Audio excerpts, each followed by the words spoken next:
Bonjour à toutes et tous et bienvenue à cette masterclass Éducarté en direct de la Gaîté Lyrique où nous accueillons aujourd'hui 4 classes en présentiel et plus de 100 classes connectées à distance. Aujourd'hui, nous accueillons Émilie Aubry pour une croisière géopolitique. Émilie, bonjour. Bonjour à tous. Émilie Aubry, vous êtes rédactrice en chef et présentatrice de l'émission phare d'Arte, Le Dessous des cartes. Dans cette émission, vous décryptez les rapports de force nationaux et internationaux à l'aide d'un seul élément visuel, les cartes de géographie. Chaque sujet propose une analyse géopolitique pointue et synthétique, abordant notamment l'économie, la stratégie, la technologie ou encore les enjeux environnementaux. Alors pour commencer, une question en lien avec le sujet du jour. Comment la puissance d'un État se joue-t-elle sur les espaces maritimes, ces espaces qui à la fois relient mais séparent aussi les peuples? Pour conquérir cette puissance, élargir son cercle d'influence à des degrés divers, parfois c'est pour coloniser, parfois c'est juste pour avoir une influence stratégique, il faut disposer de postes stratégiques qui permettent justement de faire un voyage, de s'ouvrir vers le monde. Donc c'est 3 raisons.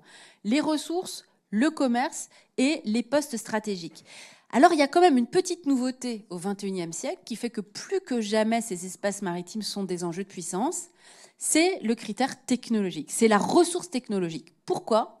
Parce que vous savez que pour vivre avec ça tout le temps vissé à vos oreilles et vos enfants, vos parents vous engueulent, etc., 98% de vos connexions, les réseaux sociaux, les mails, les Snapchat, etc., 98%, ça passe par le haut ou pas ? Pas du tout. À 98%, ça passe par des câbles sous-marins. Un réseau de plus de 500 câbles qui relient les océans, les continents et qui font qu'on peut envoyer un mail ou aller sur Insta en quelques fractions de secondes. Donc voilà, tout ça fait qu'aujourd'hui, si l'on ne maîtrise pas ces 4 critères-là, on n'est pas une grande puissance. C'est la raison pour laquelle aujourd'hui, les 2 géants, c'est les États-Unis, première zone économique exclusive du monde, et la Chine, parce que la Chine a précisément décidé d'aller challenger l'hyperpuissance américaine sur le terrain maritime. S'il y a bien un domaine où la Chine vraiment se rapproche des États-Unis, c'est sur le terrain de la puissance militaire maritime. On parlera peut-être dans un instant de la mer de Chine du Sud. On voit bien aussi qu'il y a parfois des tout petits États, parce qu'ils ont une ouverture sur la mer, qui jouent un rôle aujourd'hui fondamental dans le jeu des puissances. On pourrait prendre l'exemple de Singapour, c'est minuscule, mais c'est une ouverture unique sur le détroit de Malacca, c'est-à-dire l'un des détroits aujourd'hui les plus stratégiques par où passe une partie absolument considérable du commerce mondial. Et à l'inverse, si on est un État complètement enclavé, je sais pas, prenons l'exemple de la Mongolie, coincé en plus entre 2 mastodontes qui sont la Russie et la Chine, on est complètement dépendant aussi des pays qui sont autour de vous et qui, eux, ont l'accès à la mer. Et puis, il y a aussi des guerres aujourd'hui qui se font justement pour avoir cet accès à la mer. On dit par exemple que Vladimir Poutine, il est vraiment obsédé par cette question maritime, par cette question de l'accès à ce qu'on appelle notamment les mers chaudes. Il ne faut pas oublier que Vladimir Poutine, dans sa guerre d'invasion de l'Ukraine, ça commence pas en février 2022, ça commence bien avant. Ça commence dès le début des années 2010, quand il essaye de mettre la main sur une petite mer que la Russie a en commun avec l'Ukraine, qui s'appelle la mer d'Azov. Donc il y a une russification progressive de cette petite mer d'Azov, qui est stratégique parce qu'elle ouvre sur une mer encore plus importante, qui est la mer Noire. Et puis, il y a l'annexion d'une péninsule, et la Crimée qui ouvre sur la mer Noire, bien sûr, avec cette idée que Poutine, il est dans une très grande frustration depuis qu'avec la fin de l'URSS, il a perdu justement une part importante de son ouverture maritime, notamment sur la mer Baltique, puisqu'aujourd'hui, avec les États baltes, etc., il y a de moins en moins, il y a beaucoup moins de ports qu'il n'y en avait du temps de l'époque soviétique. Et donc, il y a pas mal de stratèges russes eux-mêmes qui ont théorisé, qui expliquent que si Vladimir Poutine s'est lancé à l'assaut de l'Ukraine, c'est justement avec une obsession en tête de l'accès à la mer. Merci beaucoup, c'est passionnant. Je vous propose qu'on se lance dans le vif du sujet avec l'émission du dessous des cartes. Et on se retrouve juste après pour les questions. Donc c'est La puissance et la mer, qui a aussi donné lieu à notre dernier livre que j'ai coécrit avec le géographe Franck Tétart et avec le cartographe Thomas Ansart. Ça a donné un livre, mais Pour accompagner la sortie du livre, j'ai eu envie qu'il y ait aussi une émission, vous connaissez peut-être ce format, en 12 minutes. Donc c'est l'émission qui passe le samedi soir et qui justement fait la synthèse à peu près exhaustive en 12 minutes de pourquoi au XXIe siècle, la puissance d'un État ne peut que très difficilement se concevoir sans la mer, sans les océans. Et on regarde Rudy Chambard.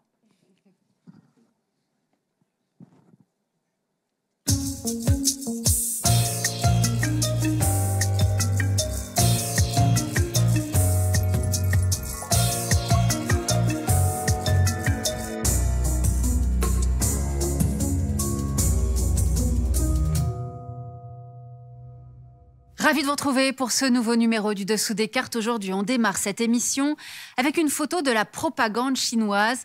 Vous aurez bien sûr reconnu Xi Jinping au centre d'une photo datant de 2013 qui raconte comment la Chine a choisi la mer comme terrain privilégié de sa puissance. Avec ces îles que Pékin colonise alors même qu'elles ne lui appartiennent pas. Sur la photo, on voit le premier porte-avions chinois, le Liaoning, lancé en 1988, sachant que depuis, la Chine en a construit d'autres toujours plus puissants. Car Pékin a un grand projet, détrôner la marine américaine de son statut de leader mondial. Au XXIe siècle, vous allez voir, c'est sur les océans du monde que se joue aussi la puissance. Sortons nos cartes. Plus des 2/3 de notre planète bleue sont constitués par les mers et les océans. Ces vastes espaces maritimes séparent, mais aussi relient, les continents et les peuples. La plus ancienne puissance maritime de l'histoire de l'humanité commence au 4e millénaire avant notre ère, dans le Pacifique. Au cours des millénaires, les navigateurs polynésiens vont occuper l'ensemble des îles de cet océan grâce à leurs pirogues à balancier et à leur extraordinaire connaissance de la carte des étoiles. Durant l'Antiquité et au Moyen-Âge, bien d'autres peuples ont dominé les mers. Phéniciens et Crétois en Méditerranée, Song en mer de Chine par exemple. Mais la première puissance maritime mondiale est née en Europe, sur les rives de la mer du Nord, à la fin du XVIe siècle. Voici comment. Grâce à leur supériorité navale sur leurs rivaux européens, les Provinces-Unies établissent un empire commercial sur 3 océans, des Amériques à l'Extrême-Orient, en passant par l'Afrique et les Indes orientales. Les compagnies d'Amsterdam achètent et vendent tissus, épices, porcelaine et autres marchandises aux 4 coins de la terre. Leurs navires ne circulent jamais à vide, ce qui fait baisser les coûts de transport. Armateurs du monde, les navigateurs hollandais construisent ainsi la première économie mondialisée. Sauf que les Provinces-Unies vont être détrônées par leur grand rival en Europe, le Royaume-Uni. Alors intéressons-nous maintenant à cette puissance qui va devenir l'impératrice des mers. 18e siècle, les navires marchands partent désormais de Londres et Liverpool et font escale dans les différents territoires coloniaux britanniques, en Amérique du Nord et aux Caraïbes, qui fournissent la précieuse canne à sucre, dans le golfe de Guinée pourvoyeur d'esclaves et en Inde pour le thé et le coton. L'Empire de Sa Majesté possède aussi la flotte de guerre la plus puissante au monde, la Royal Navy. Elle lui permet de s'étendre progressivement sur tous les continents pour atteindre son apogée à la veille de la Première Guerre mondiale, avant d'amorcer son déclin. Car après 1945, ce sont les grands vainqueurs de la Seconde Guerre mondiale, les États-Unis, qui s'imposent comme la première puissance navale au monde.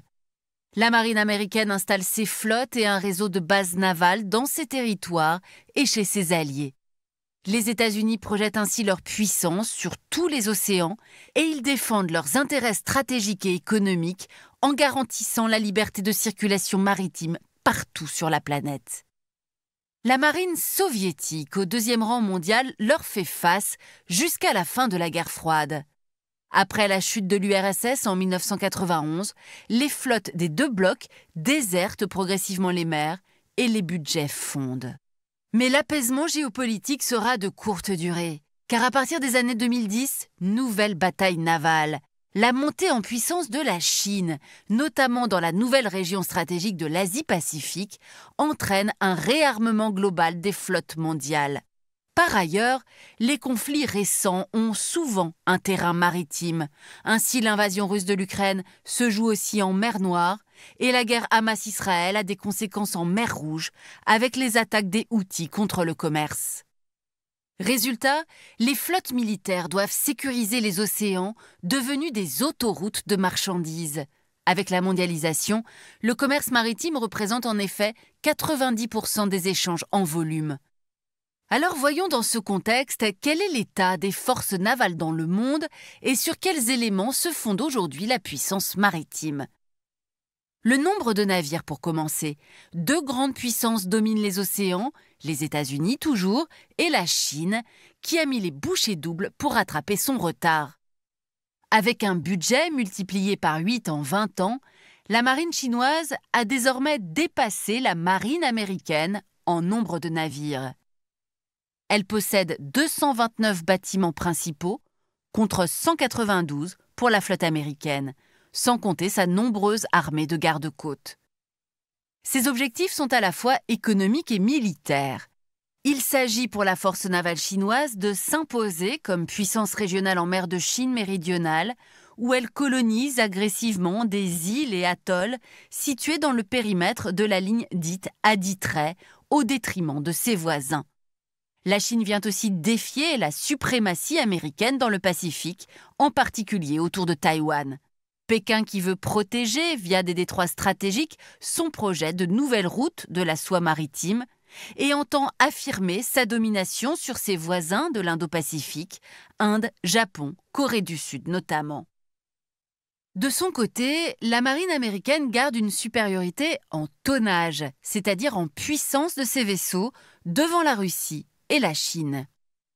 L'US Navy a également l'avantage pour 2 types de bâtiments stratégiques, les sous-marins, nucléaires ou non, et les porte-avions, instruments de puissance par excellence.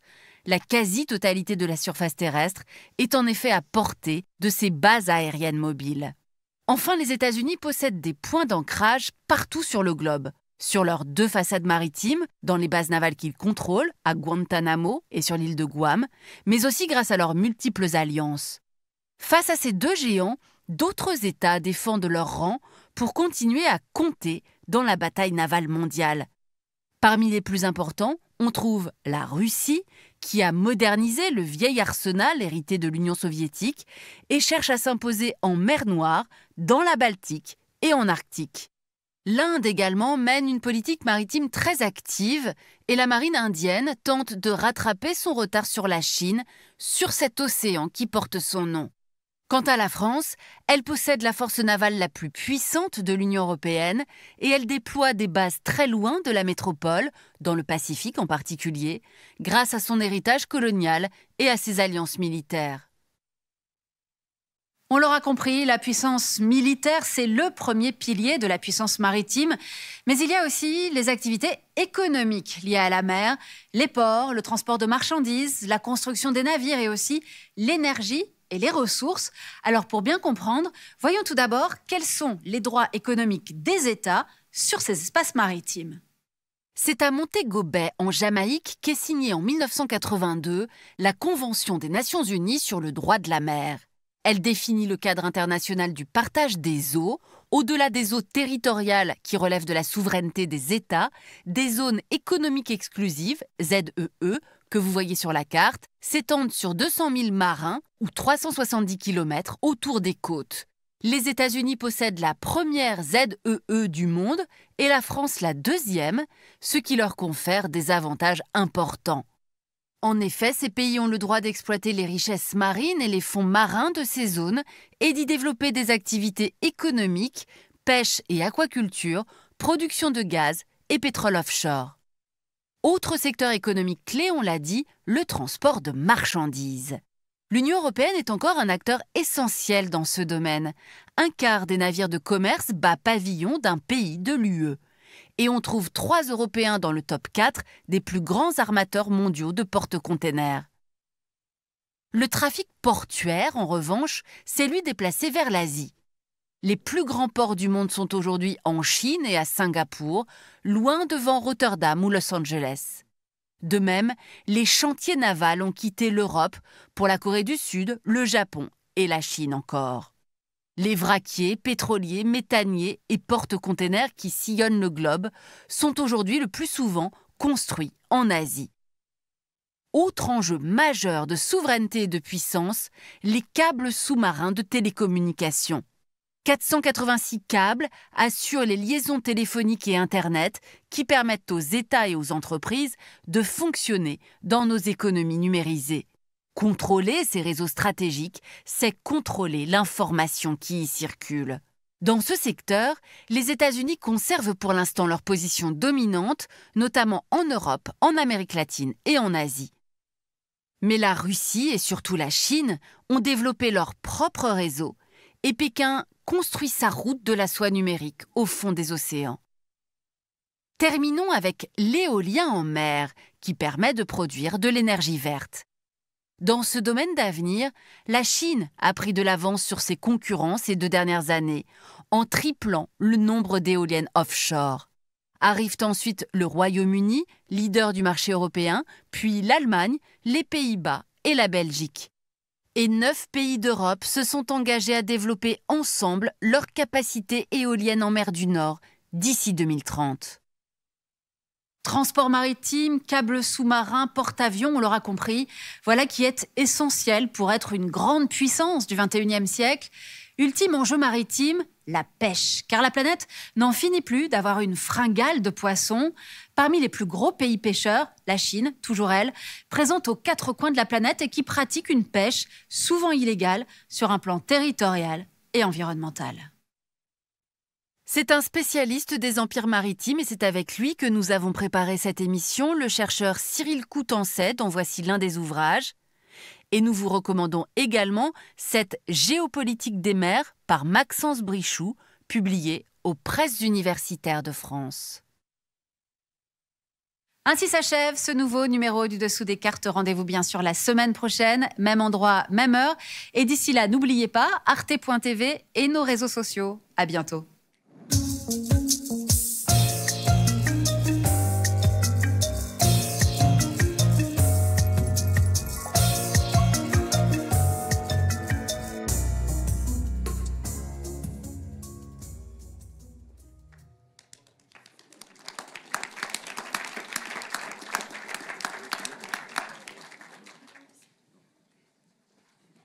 À moi de jouer. Voilà. Donc ça, c'est une émission de 12 minutes. Donc c'est les émissions, le format du Dessous des cartes qui passe le samedi à 19h30. Donc c'est ce qu'on appelle notre format long. Même si vous avez bien que 12 minutes, c'est pas très long. Mais nous, on aime bien dire que cette émission du samedi soir, c'est un peu la maison mère du Dessous des cartes. Pourquoi ? Parce qu'historiquement, le Dessous des cartes, c'était une émission hebdomadaire. Vous savez que c'est un concept qui a été imaginé à la fin du XXe siècle par quelqu'un d'extraordinaire qui s'appelait Jean-Christophe Victor, qui était le fils du grand explorateur Paul-Émile Victor. Jean-Christophe Victor, il était géopolitologue et un jour, il est venu proposer à Arte un concept très saugrenu qui pouvait paraître saugrenu pour la télévision. Il a dit, voilà, je vous propose une émission avec que des cartes. Ce qui, quand même, a priori, est un peu contre-intuitif avec l'idée qu'on peut se faire de la télévision. Et il a eu cette intuition géniale que ce format, justement, il ne devait pas excéder 12 minutes. Parce que comme il enseignait aussi, il savait que 12 minutes, c'était voilà, pile le temps où on est OK pour se concentrer de façon vraiment intense. Et qu'au-delà de 12 minutes, je ne sais pas si c'est le cas, j'en vois 2-3 qui dorment dans la salle, je plaisante, c'est le moment où l'attention lâche un peu. Et donc Jean-Christophe, il a vraiment dédié une part très importante de sa vie à cette émission. Il avait un laboratoire de recherche qui s'appelait le LEPAC, qui fournissait des éléments scientifiques justement pour fabriquer cette émission. Et donc, après sa disparition en 2016, il a fallu la réinventer, cette émission, parce que justement, c'était à la fois tellement lié à Jean-Christophe et tellement lié au LEPAC. Et donc, Arte m'a proposé de relever le défi. C'était vraiment un défi. En l'occurrence, moi, j'étais très différente de Jean-Christophe, pas la même génération, pas universitaire, mais juste journaliste, grande voyageuse et un peu spécialiste quand même des relations internationales depuis un certain temps, notamment pour la chaîne Arte, où j'avais déjà eu l'occasion de m'occuper d'une émission qui s'appelait Global Mag, où on parlait aussi de géopolitique, mais vraiment avec un prisme climatique et environnemental. On allait chaque semaine dans un pays d'Europe différent, justement, justement pour essayer de mieux comprendre les effets dominos de nos modes de consommation et d'aller chercher aussi des bonnes idées pour essayer d'inventer un avenir un peu plus éco-responsable. Et donc, voilà, je suis venue à cette émission avec ce que j'étais, c'est-à-dire une journaliste très impressionnée à l'idée de devoir relever ce défi, mais avec une journaliste qui, du coup, n'avait pas non plus derrière moi un laboratoire de recherche comme Jean-Christophe en avait un. Et donc, avec Angèle Lenévé, qui est la directrice de production de cette émission et qui est arrivée en même temps que moi dans cette aventure en 2017, eh bien, on en a profité pour forcément la moderniser aussi, la modifier, cette émission, en faire peut-être davantage une émission de journaliste au sens peut-être plus accessible, c'est-à-dire on essaye de se poser les questions dont on espère que ce sont aussi celles que vous vous posez sur le monde. Et puis surtout, j'en ai profité pour diversifier nos apports scientifiques, puisqu'on n'avait pas un laboratoire de recherche, on allait s'ouvrir à tous les laboratoires de recherche. Et donc pour fabriquer une émission comme celle que vous venez de voir, il faut plusieurs semaines. Ça a l'air de rien comme ça a l'air fastoche, mais c'est plusieurs semaines de travail. Ça commence par, en fonction du thème que j'ai choisi, d'aller identifier un ou une très bon chercheur ou chercheuse qui a travaillé sur le sujet la plupart du temps pendant une partie importante de sa vie. Donc là, en l'occurrence, on est allé chercher quelqu'un qui s'appelle Cyril Coutançais, qui est le grand spécialiste de la puissance maritime. Et donc la première étape d'une émission comme celle-ci, c'est une grande discussion que je vais avoir avec ce chercheur, où je vais lui expliquer exactement ce qu'on veut. Alors c'est une prestation rémunérée, hein, on le paye pour ça, et on lui demande de nous remettre une note qui fait 20 000 signes et construite autour d'une vingtaine de documents cartographiques. Donc, ce n'est pas des cartes qu'il a fabriquées lui-même. Je lui demande en fait de nous recommander des cartes. Alors, il nous en garantit bien sûr la fiabilité des données, la fiabilité scientifique. Et il nous remet donc ce document construit autour de cartes, mais ça peut être aussi des tableaux de chiffres, des graphiques, etc. Et ensuite, nous, on va récupérer tout ça avec mon équipe de réalisateurs. L'un des réalisateurs de l'équipe va réduire ce texte à 8000 signes. On en discute ensemble pour vraiment le construire de façon en fait à ce que ça devienne une émission de télévision. Si je vous donnais à lire la note universitaire, je pense que vous trouveriez ça un peu compliqué, un peu rébarbatif. Mais là, on transforme ça en texte journalistique de 8000 signes, c'est-à-dire des phrases courtes, très accessibles. Et surtout, il y a le travail ensuite de montage, c'est-à-dire qu'on récupère toutes les cartes que le chercheur a mis à notre disposition et on a un cartographe maison qui va les adapter à ce qu'est notre charte cartographique. Et puis ensuite, il y a une semaine de montage et de graphisme où on va donner vie à ces cartes, en fait. On va les animer, on va mettre tous les petits pictos qui font la célébrité du dessous des cartes. C'est des cartes qui bougent, nos cartes, aujourd'hui. Et puis, on a aussi de plus en plus recours à la carte satellite. Et ça, moi, j'y tiens beaucoup parce que c'est à la fois donner à voir les paysages et en même temps les regarder dans leur dimension cartographique. Voilà. Donc ça, c'est plusieurs semaines de travail pour aboutir à cette émission de 12 minutes. Et toutes ces émissions du samedi soir, elles finissent par constituer une espèce d'incroyable bibliothèque, si vous voulez, dans laquelle je peux aller puiser tous les matins pour faire maintenant la déclinaison quotidienne du dessous des cartes. C'est que maintenant, on a un module quotidien que peut-être vous regardez sur YouTube qui fait 3 minutes 30. Et alors ça, c'est différent. Ça ne met pas plusieurs semaines à fabriquer, ça met quelques heures. C'est-à-dire qu'en gros, le matin, vers 7h, 7h30, je me connecte à l'actualité mondiale. Je me dis, oulala, ça c'est très important. Est-ce que j'ai les cartes qu'il faut pour pouvoir le raconter? J'arrive au bureau et là, avec une petite équipe, vraiment là pour le coup, il n'y a pas de chercheurs, il n'y a pas 15 personnes. On est à moins de 10 pour fabriquer cet épisode quotidien et on n'a que quelques heures parce que voilà, il faut écrire un texte de 550 signes, donc c'est très peu. Et c'est très peu pour expliquer des choses très compliquées. Mais je crois que c'est ça aussi qu'on aime dans ce format-là, c'est cette espèce de défi intellectuel et pédagogique, mais ça, à vos profs, ils connaissent ça par cœur, qui consiste à essayer de rendre simple et accessible une actualité qui est souvent très complexe. Le conflit israélo-palestinien, la guerre russo-ukrainienne et plein d'autres sujets. Et donc ça, c'est un format de 3 minutes 30, donc fabriqué du matin pour le soir. Et puis aussi, ce qui nous a semblé très important assez vite avec l'équipe du Dessous des cartes, quand on est arrivé avec Angèle, c'était aussi de pouvoir, puisqu'on n'avait pas de laboratoire de recherche, encore une fois, parce qu'on n'était pas universitaire, c'était de s'entourer d'un réseau d'expertise scientifique autour de nous. Donc, on a mis en place un format qui s'appelle une leçon de géopolitique. Et donc, chaque semaine, alors en virtuel, parce que ça nous permet comme ça d'avoir des interlocuteurs partout dans le monde, je mène un grand entretien d'une quinzaine de minutes, là encore sur un temps fort de l'actualité de la semaine. Et ça, c'est un format qu'on fait que pour le numérique. Vous le trouverez que sur arte.tv ou sur YouTube pour comprendre avec quelqu'un qui a vraiment une parole éclairée et savante, comprendre quelque chose qui vient de se produire dans l'actualité. Et puis enfin, et ça c'est très important, en avant-dernier, il y a le livre, bien sûr, c'est-à-dire on essaye avec mon co-auteur Franck Tétart et le cartographe Thomas Ansart, en gros tous les 2 ans, de proposer aussi un atlas, parce qu'un livre, ça reste, un livre en principe, ça se périme moins vite. Et puis surtout, ce que j'aime beaucoup dans le livre, c'est que c'est transgénérationnel. Très souvent, quand je rencontre les lecteurs aussi du Dessous des cartes, je suis très contente quand ils me disent que ça va être peut-être une maman qui va acheter cet atlas avec l'idée que c'est quelque chose qu'on met dans la bibliothèque familiale ou qu'on pose sur la table de la cuisine ou la table du salon, ou les profs qui vont l'avoir avec eux, ou le laisser traîner au CDI, sait-on jamais, ça pourrait créer des vocations. Et voilà, et on va y piocher ce dont on a besoin au moment donné. Je suis tout à fait lucide sur le fait que ces atlas du Dessous des cartes, on les achète pas et on s'enferme tout le week-end et à la fin on a tout lu. C'est pas comme ça qu'on regarde un livre du Dessous des cartes, mais c'est ça que j'aime bien aussi. On va y piocher ce qu'on a envie d'y prendre. Et si cet atlas-là, il me tient particulièrement à cœur, d'abord c'est parce que je vous ai dit mon intérêt pour les espaces maritimes, mais c'est aussi parce que ce livre, il repose sur des voyages qu'on a eu l'occasion de faire avec le Dessous des cartes. C'est-à-dire, ça aussi, c'est un peu nouveau. Ça fait que depuis 2-3 ans, je crois qu'on le fait. C'est qu'il y a un moment où moi, je suis allée voir mes chefs à Arte et je leur ai dit, écoutez, devenir très savante en géopolitique de façon théorique, c'est bien, mais il y a un moment où pour être sérieux, il faut quand même aller éprouver soi-même ces enjeux géopolitiques. Donc, s'il vous plaît, laissez-moi 1 fois ou 2 par an aller dans la carte.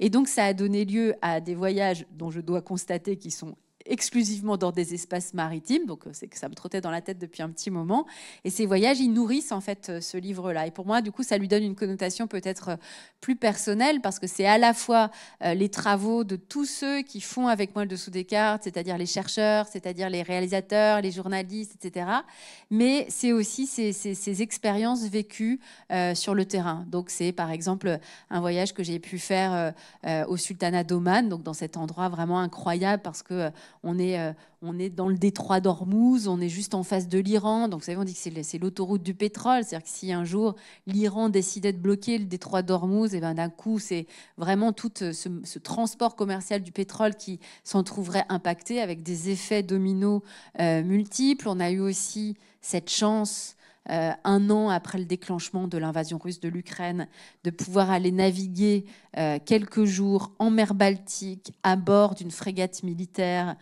sous commandement de l'OTAN. Donc voilà, c'est une expérience qu'on n'oublie pas, ça, de naviguer en mer Baltique à quelques centaines de kilomètres seulement de l'enclave russe de Kaliningrad, quand sur des écrans de contrôle, on voit des avions russes Sukhoi survoler, provoquer les lignes otaniennes. Ça, c'est quelque chose qu'on n'oublie pas.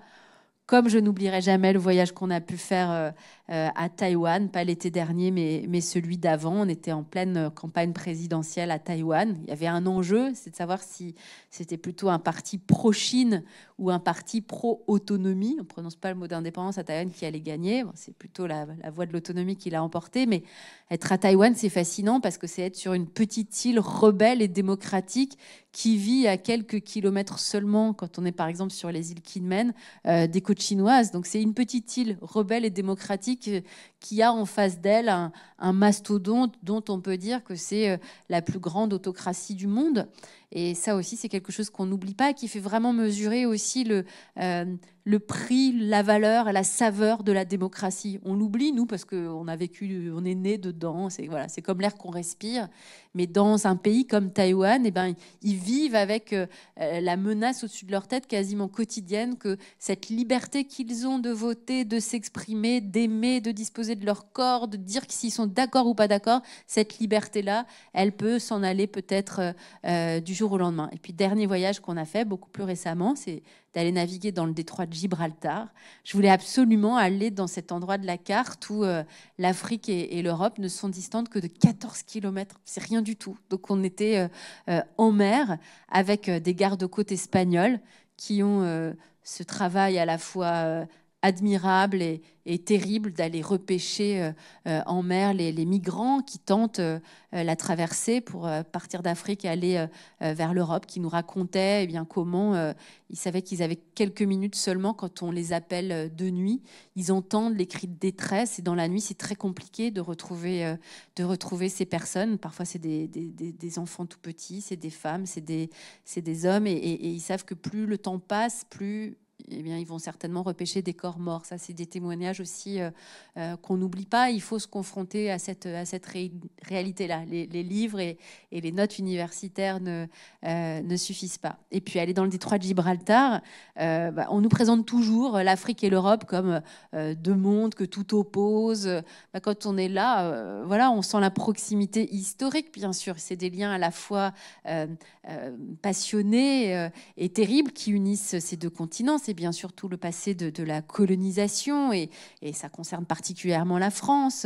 Mais en fait, c'est aussi des liens d'entente culturelle et d'intérêt économique. En fait, notamment toute l'Europe du Sud, elle ne fonctionne pas sans des travailleurs marocains, algériens, venus d'Afrique subsaharienne qui viennent aider justement à faire tourner, à faire fonctionner l'économie européenne et qui deviennent eux-mêmes parfois européens ou ces citoyens venus d'ailleurs et qui sont riches justement de leurs diverses nationalités, de leurs diverses cultures. Et c'est vraiment ça aussi que l'on ressent quand on est dans le détroit de Gibraltar. Voilà, donc le dessous des cartes, c'est tout ça à la fois. Ça me fait très plaisir que c'est à la fois un outil pour les enseignants, mais ça faisait un petit moment déjà que c'était un outil pour les enseignants. Mais ce qui me fait le plus plaisir, c'est que ça devienne un petit peu votre outil à vous. Voilà, c'est-à-dire qu'il y a quelqu'un un jour qui m'a dit, du temps de Jean-Christophe Victor, c'est les profs qui faisaient connaître le dessous des cartes à leurs élèves. Et bien aujourd'hui, ce qui me fait plaisir, c'est que souvent, je ne dis pas tous dans la salle, mais j'espère certains d'entre vous, vous allez vous abonner vous-même, c'est une démarche individuelle, à la chaîne YouTube du Dessous des cartes. Vous regardez des vidéos tout seul, voilà, pas parce que vous voulez réviser un truc ou parce que ça vous intéresse ou parce que ça fait que 3 minutes 30, donc ça se consomme relativement facilement. Et voilà, cette grande communauté du Dessous des cartes qu'on forme aujourd'hui, vous les enseignants, nous les journalistes, qui ne sommes pas des enseignants, mais qui partageons avec vous la curiosité de comprendre et de donner à comprendre un monde très compliqué, très angoissant, et puis vous, qui allez le faire, ce monde très compliqué, très angoissant, mais forcément aussi plein de potentialités. C'est vous, le monde de demain. Je vous félicite vraiment, sincèrement, d'avoir cette curiosité pour le reste du monde. J'ai des enfants de votre âge, je trouve que c'est très spécifique à votre génération, de ne pas juste vous contenter de l'échelon français, du petit échelon national. Non, vous vous intéressez au monde entier. Parce que vous vous intéressez au climat, vous vous inquiétez du climat. Le climat, il ne se pense pas juste à l'échelon national. Ça n'a aucun sens. Parce que vous vous inquiétez pour la sauvegarde des mers et des océans. Ça aussi, si on ne se met pas tous autour d'une table, si on ne pense pas ces problématiques à plusieurs, il ne se passe rien. Et puis parce que vous vivez avec le numérique, ce qui parfois n'est pas terrible parce que vous passez trop de temps sur Insta, mais ce qui est formidable aussi parce que ça vous donne accès au monde entier. Au monde entier, à plein de visions du monde. Donc voilà, je crois qu'on a tous dans cette salle et tous vous qui nous suivez derrière votre écran, on a ça en commun et il faut s'en réjouir, même si les nouvelles du monde, et en ce moment particulièrement, donnent pas tellement envie de se réjouir. Voilà. Et maintenant, j'ai envie de vous écouter et j'ai envie qu'on ait un dialogue tous ensemble. On va commencer justement par 2 questions du chat du collège Paul Verlaine. Une première sur combien de personnes travaillent pour le Dessous des cartes et comment est-ce que vous choisissez vos sujets ? Alors, c'est toujours difficile, Angèle ou Étude, de répondre à combien on est pour le Dessous des cartes parce que... Alors, je peux répondre très facilement à combien on est de façon permanente. Pour faire tout ce que je vous ai dit, on n'est pas beaucoup parce qu'en gros, on est 4 personnes à la production Donc, c'est-à-dire, la production, c'est tout ce qui met en branle des idées que nous, on peut avoir à l'édito. Donc, 4 personnes à l'éditorial, 4 personnes à la production. 8, c'est pas beaucoup. Après, on fait beaucoup appel à des intermittents et à des corps de métiers très différents. Et c'est ça qui rend le boulot vraiment passionnant. C'est que c'est à la fois des universitaires, je vous l'ai dit, c'est des monteurs, c'est des graphistes, c'est des cartographes. Bien sûr, c'est des techniciens. Il y a un moment où il faut des caméramans, des preneurs de son pour tourner les plateaux. Et donc, tout ça, Angèle, ça fait quoi? On dit une trentaine de personnes. Voilà. Mais au quotidien, c'est juste 8 personnes, donc c'est pas beaucoup. Mais c'est bien, on est une équipe très soudée, très motivée. Et pour le choix des sujets, donc j'ai cette chance d'être à la fois présentatrice et rédactrice en chef. Donc voilà, je suis connectée de façon quasiment permanente à l'actualité, mais il faut à la fois que j'identifie les bons sujets pour la quotidienne. Donc c'est quoi le bon sujet du jour? Voilà. Aujourd'hui, qu'est-ce qui s'impose dans l'actualité internationale? Donc ça, c'est du matin pour le soir. Ce qui est plus difficile, c'est d'identifier les sujets pour l'émission hebdomadaire, parce que comme on met plusieurs semaines à la fabriquer, il faut qu'entre-temps, le sujet ne se soit pas périmé. Mais donc c'est intéressant parce que justement, c'est dépasser l'actualité. C'est se demander les sujets dans l'actualité dont on sait qu'ils vont s'inscrire dans la durée et comment les traiter justement pour aller identifier les grandes problématiques structurantes de l'époque. Voilà, donc c'est 2 démarches un peu différentes. Donc j'essaie d'identifier tous ces sujets et je vais les soumettre à la direction des programmes d'Arte. Je lui dis voilà, j'aimerais bien faire ça, ça, ça. Et la direction des programmes d'Arte me dit ok, tu fais celui-là, pas celui-là, etc. Voilà, ça se passe comme ça. J'ai répondu? Ouais. Oui, je pense. Dans la salle, si vous avez des questions, vous pouvez lever la main. Il y a 2 micros qui circulent de chaque côté. Et en attendant qu'une première personne se lance, on va prendre une autre question du chat du lycée Saint-Louis qui demande de quel système satellite vous servez-vous pour les cartes satellites, justement? Alors là, je vais demander peut-être à Angèle on a été longtemps avec Planet Observer. Et on est toujours Planet Observer, mais avec des versions qui évoluent au fil des années, ce qui nous permet d'avoir de plus en plus des définitions extrêmement précises. Et peut-être aussi, ce qu'il faut dire, c'est que pour moi, c'est très important qu'on ait cet usage des cartes satellites. J'en ai un tout petit peu parlé tout à l'heure. Mais par exemple, vous voyez, cette semaine, on a une émission en montage sur le Sinaï. Ça, j'y tenais beaucoup parce que voilà bien une manière de revenir un peu différemment sur l'actualité israélo-palestinienne, d'aller zoomer sur cette péninsule désertique qui aujourd'hui appartient à l'Égypte et qui évidemment est juste à côté de la guerre, puisque juste à côté notamment de la bande de Gaza. Et donc nos monteurs graphistes qui sont souvent incroyablement talentueux, il y en a un qui a eu l'idée justement de partir de la carte satellite pour y plaquer des cartes histo. Donc il nous raconte toute l'évolution des frontières et de la souveraineté sur le Sinaï qui a beaucoup évolué. C'est un désert qui a changé de souveraineté assez souvent dans son histoire. Mais alors, l'effet de mettre des cartes histo sur des images satellites, ça donne à ces visuels une espèce, je ne sais pas comment vous dire, mais c'est extrêmement concret. Et c'est extrêmement précis en fait. C'est-à-dire que c'est vraiment d'un coup, ça donne à voir un temps ancien, mais ça le rend très réel et très présent en réalité.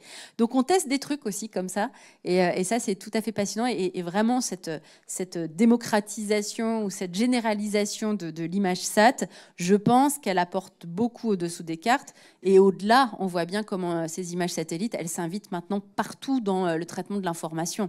Enfin, vous en avez, j'imagine, tout le temps sur vos smartphones. On voit bien aussi, par exemple, le travail que peuvent faire les équipes du Monde. Je vous invite à suivre beaucoup ce que fait aussi le service Carto du Monde. Ils ont aussi beaucoup recours aux images satellites. Et je pense qu'en termes de pédagogie, ça nous aide tous beaucoup. Et les profs sont d'accord avec moi. Oui, il y a effectivement beaucoup de profs et du Cartet qui nous parlent des images satellites aussi. On avait une classe qui demandait quelles sont vos sources pour la fabrication des émissions. Bon, vous y avez en partie répondu. Mais... Oui, j'ai en partie répondu. C'est-à-dire qu'en fait, nos sources, ce sont ces universitaires. Enfin, il n'y a pas une émission hebdo du Dessous des cartes, encore une fois, qui ne voit le jour sans une collaboration avec un universitaire. Donc, alors j'ai pour ça quelqu'un qui travaille avec moi qui s'appelle Guillaume Fourmont, qui est responsable scientifique de l'émission et qui est rédacteur en chef de 2 revues aussi spécialisées que je vous invite à suivre si vous êtes fan d'AGGSP. C'est la revue Carto et la revue Moyen-Orient. Et Guillaume, il m'aide à identifier, quand j'y arrive pas toute seule, quel est le bon universitaire avec qui travailler pour une émission.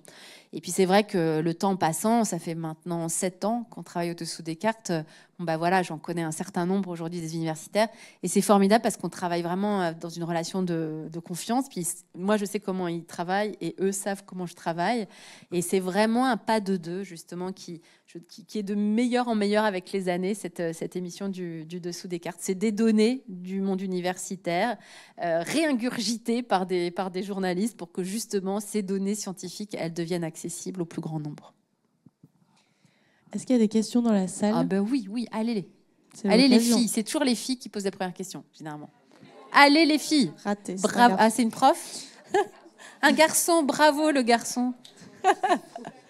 Bravo, j'aurais pas dû dire ça, mais bravo à vous. Bonjour. Bonjour, j'avais une petite question, c'est par rapport au fait de faire une émission sur les cartes. Ouais. C'est pas un peu compliqué parfois sur certains sujets de voir finalement que l'expliquer par des cartes? Ouais. C'est pas plus complexe finalement l'expliquer que par des cartes?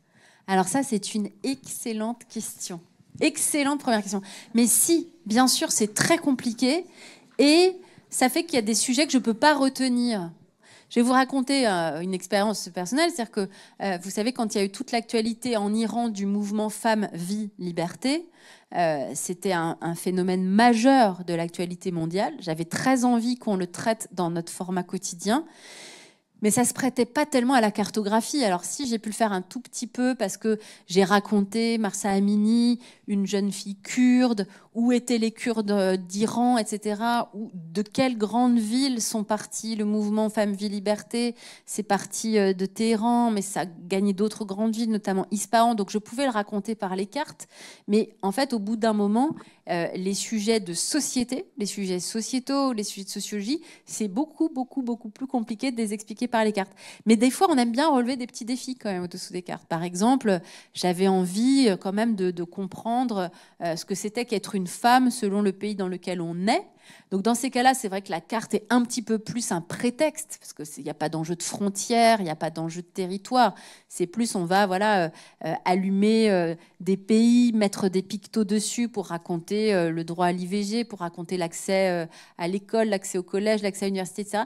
Et malgré tout, je tiens à faire quand même un peu des émissions comme ça. J'appelle ça des émissions panorama ou des émissions transversales, parce que même si on n'est pas au sens strict sur des enjeux cartographiques, je trouve que regarder la situation des femmes dans le monde avec un planisphère, avec un globe qui tourne, etc., je suis sûre que d'un point de vue pédagogique, justement, on fixe beaucoup plus que je ne sais pas si c'était un graphique au tableau dans une classe ou c'est complémentaire d'un reportage. Voilà. C'est-à-dire que d'un coup, on a quand même une vision globale d'un sujet, d'un dossier ou d'une problématique. Mais bon, voilà, c'est vrai que par exemple le matin, quand je me lève, que je me connecte à l'actualité, etc., notamment, vous voyez, tout le suivi de la campagne américaine, je pouvais le traiter quand, par exemple, il s'agissait de pourquoi est-ce que la Pennsylvanie c'est un swing state, par exemple.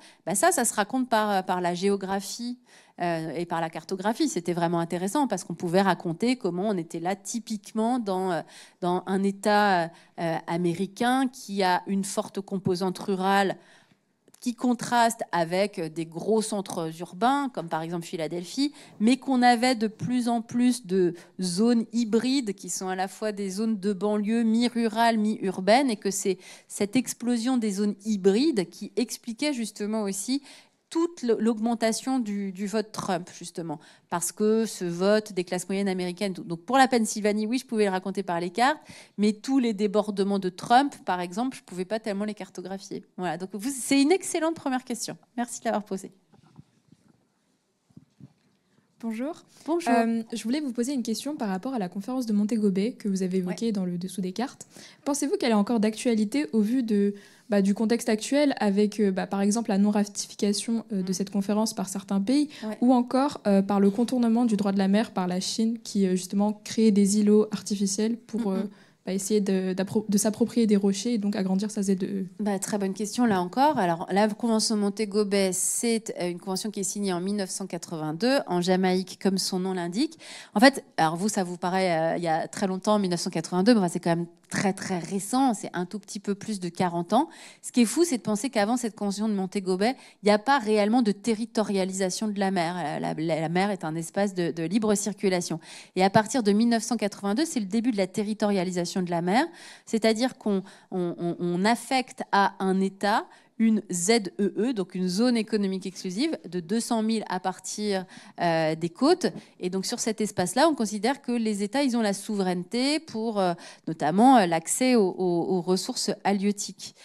Mais bon, toute convention internationale, pour qu'elle ait de la valeur, il faut que tous les pays des Nations Unies se mettent d'accord sur le fait qu'il y a une norme universelle qui s'appelle le droit international. Et c'est vrai qu'on est dans un monde où de plus en plus, et c'est souvent des grandes puissances, décident de s'affranchir de ce droit international. Alors, on peut parler d'abord des États-Unis qui, en effet, n'ont pas ratifié la Convention de Montego Bay, non pas avec l'idée d'aller annexer des territoires qui ne lui appartiennent pas, ça c'est plutôt le cas de la Chine, mais avec l'idée de ne pas se freiner sur l'accès aux ressources de la mer, notamment en ce qui concerne les réserves en hydrocarbures offshore. Dans le cas de la Chine, il y a surtout l'idée depuis 2013, c'est-à-dire depuis l'arrivée de Xi Jinping à la tête de la Chine, de considérer qu'il faut justement désenclaver la Chine, que la Chine doit être une puissance maritime. Et donc, Pékin aujourd'hui, dans la vision de Pékin, la quasi-intégralité de la mer de Chine du Sud appartient à la Chine. Elle l'a décrété comme ça de façon péremptoire, donc elle se met en dehors du droit international, en dehors de la Convention de Montego Bay. Et ce qui est très intéressant quand on compare Poutine et Xi Jinping, c'est que Poutine, pareil, violation du droit international, il viole les frontières d'un État souverain, l'Ukraine, dont la Russie, ex-URSS, avait pourtant reconnu les frontières. Il viole les frontières, il fait rentrer ses chars, et c'est la loi du plus fort. Voilà, il ne brandit pas, il n'y a pas de justification ou d'argumentation juridique. La Chine de Xi Jinping, elle colonise aussi, elle viole le droit international, elle annexe en mer de Chine du Sud, vous l'avez très bien rappelé, des îlots, des rochers, etc. Mais c'est pas juste la droit du plus fort, elle dit non, mais j'ai le droit parce que regardez, et elle sort une carte alternative, elle sort une sorte de droit alternatif, en fait, qui n'est pas du tout reconnu par la communauté internationale, pour dire mais si, regardez, il y a très longtemps ça nous appartenait, donc aujourd'hui on a le droit de considérer que ça nous appartient encore. Vous imaginez si tous les pays faisaient ça, les Allemands pourraient dire bah si, l'Alsace et la Lorraine, ça nous appartenait il n'y a pas si longtemps. Enfin, on voit bien le monde totalement chaotique auquel on aboutit si tous les États se mettent à avoir ce genre de raisonnement. Donc c'est toutes les limites du droit international. C'est absolument fondamental de continuer de se dire qu'on a besoin d'avoir une norme universelle commune si on veut éviter un monde totalement chaotique dominé justement par la loi du plus fort. Mais il est vrai qu'on est dans un moment de notre histoire où, pour aller vite, et le multilatéralisme, c'est-à-dire l'envie commune de gérer ensemble, de faire ce qu'on appelle une gouvernance mondiale et le respect du droit international, ne sont pas tellement à la mode. Très intéressant. Et il y a une question dans le chat sur la pêche illégale en Chine. Et donc, le lycée de Düsseldorf qui demande dans quelle mesure c'est illégal. Et c'est vrai que l'émission finit par ouvrir sur ce sujet, mais on ne le traite pas plus que ça. Est-ce que vous pouvez nous expliquer ? Alors, il y a un excellent chapitre dans le livre. Et par ailleurs, évidemment, si vous êtes sur la chaîne YouTube, on avait fait une émission sur la surpêche. Toujours avec, en fait, cette convention de Montego Bay qui définit une zone économique exclusive propre à chaque État côtier, donc ces États qui ont un accès à la mer.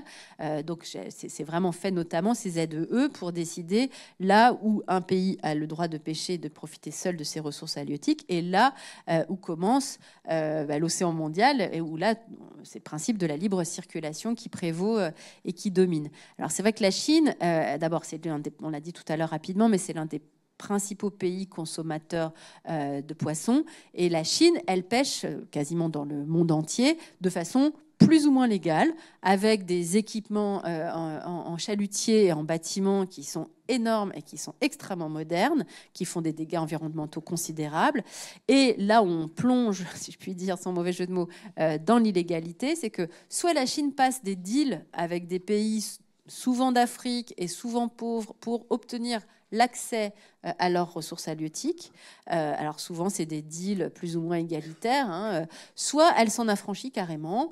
Et comme ce sont des pays qui n'ont pas vraiment d'abord qui ont souvent peur des mesures de rétorsion de la Chine s'ils s'en prennent à la Chine, et qui n'ont pas non plus de moyens de contrôle, justement, ils se font allègrement piller leurs ressources. Alors dans le livre, là, je donne l'exemple du Ghana, petit pays d'Afrique particulièrement défavorisé au XXIe siècle.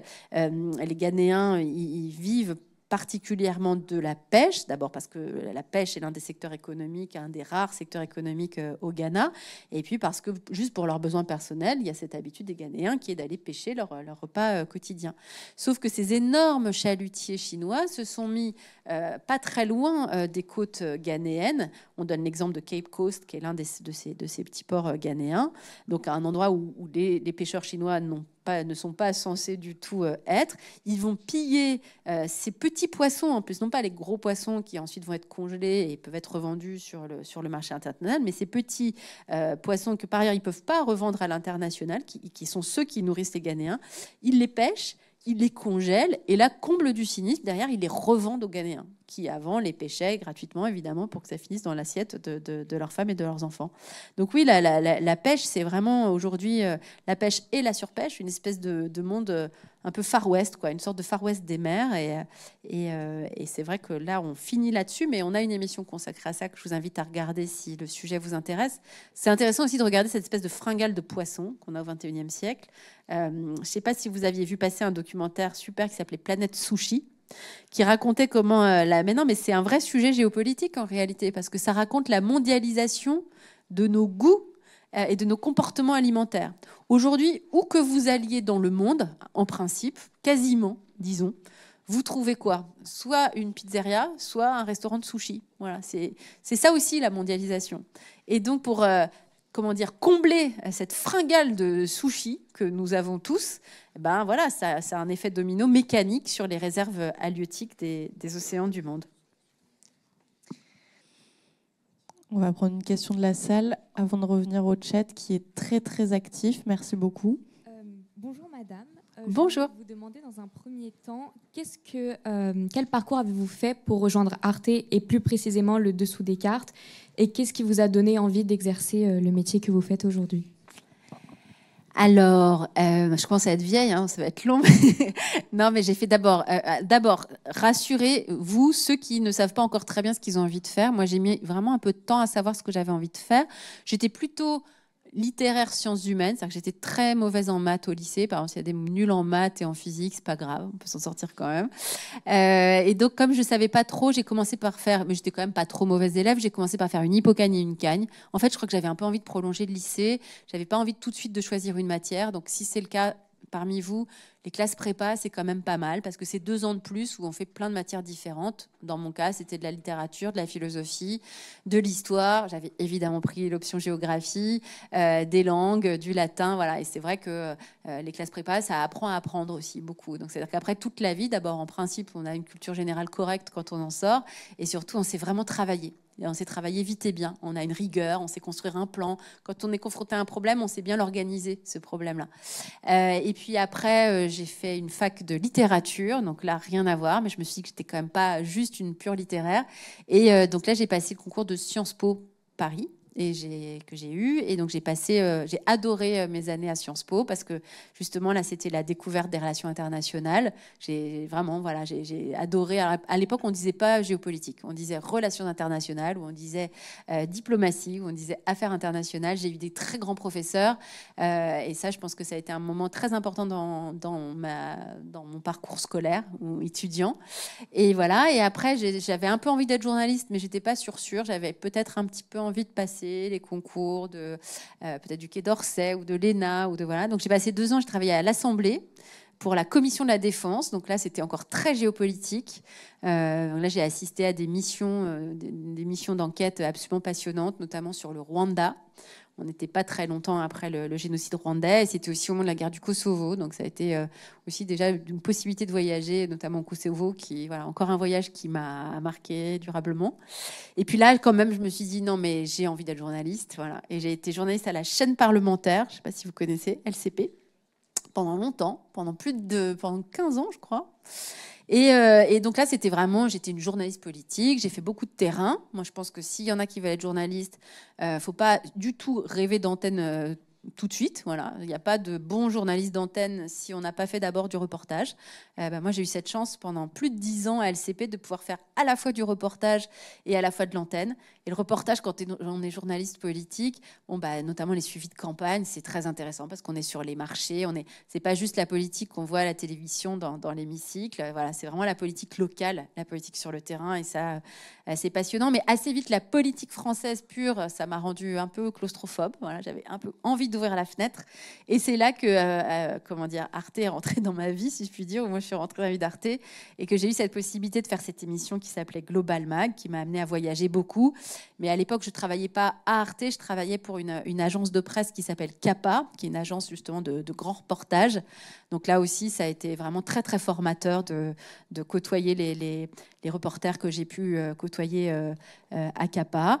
Et puis ensuite, j'ai travaillé un peu à la radio, à France Culture. Pendant 4 ans, j'ai animé une émission le dimanche qui s'appelait L'Esprit Public, qui était un magazine qui revenait sur l'actualité politique et géopolitique de la semaine, avec plein de grands experts. Et puis voilà, et puis à un moment, j'ai essayé de... Et puis il y a eu le Dessous des cartes, mais qui a pris donc au début juste une émission hebdo, et puis devenant une quotidienne, et tout ce que je vous ai raconté. Et donc, j'ai eu les soirées théma aussi d'Arte, qui étaient soirées géopolitiques. Et donc voilà, et donc aujourd'hui, je me consacre à 100% au Dessous des cartes, parce que, c'est un petit chantier qui est devenu un gros chantier, et surtout qui est tellement passionnant que, franchement, c'est vrai, on n'a rien envie de faire d'autre après. Et ça nous convient très bien. Il y a beaucoup de questions dans le chat qui ont trait aux pressions, aux menaces que vous pouvez recevoir, ou justement, est-ce qu'il y a déjà des sujets qui ont été interdits ou refusés par Arte, comme des voyages? Et est-ce que, à titre personnel ou sur les réseaux, il y a des menaces qui sont exprimées sur les analyses géopolitiques que vous fournissez? Alors oui, je ne vous apprends rien en vous disant que les réseaux sociaux ne sont pas vraiment le lieu d'expression des propos bien balancés, rationnels, respectueux. Mais je ne vous apprends rien. Vous êtes vraiment une génération qui sait ça beaucoup mieux que moi. Donc, alors après, je pense que le Dessous des cartes bénéficie quand même d'une cote d'affection importante. Donc, il y a d'abord beaucoup de bienveillance qui entoure cette émission, parce que justement, on n'est pas une chaîne info, donc c'est pas une émission de débat ou de polémique ou d'opinion. Voilà, on décrit le monde avec des cartes, avec des faits, avec des chiffres. Donc, en principe, on est le plus rationnel et le plus neutre possible, même si c'est très compliqué, la neutralité absolue. Vous le savez aussi bien que moi. Il y a des sujets qui sont beaucoup plus sensibles que d'autres et qui déclenchent systématiquement des commentaires parfois très violents.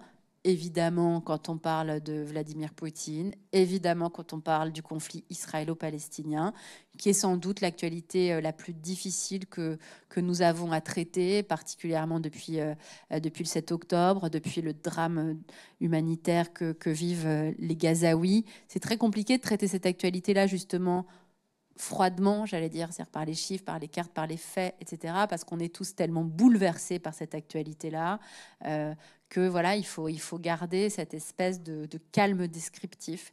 Bon, mais c'est vrai que c'est des émissions sur lesquelles on se fait soit traiter de sale sioniste, soit traiter de sale arabe. Bon, faut s'habituer en fait. Voilà, on s'habitue, et heureusement, j'ai droit aux deux. C'est marrant, non?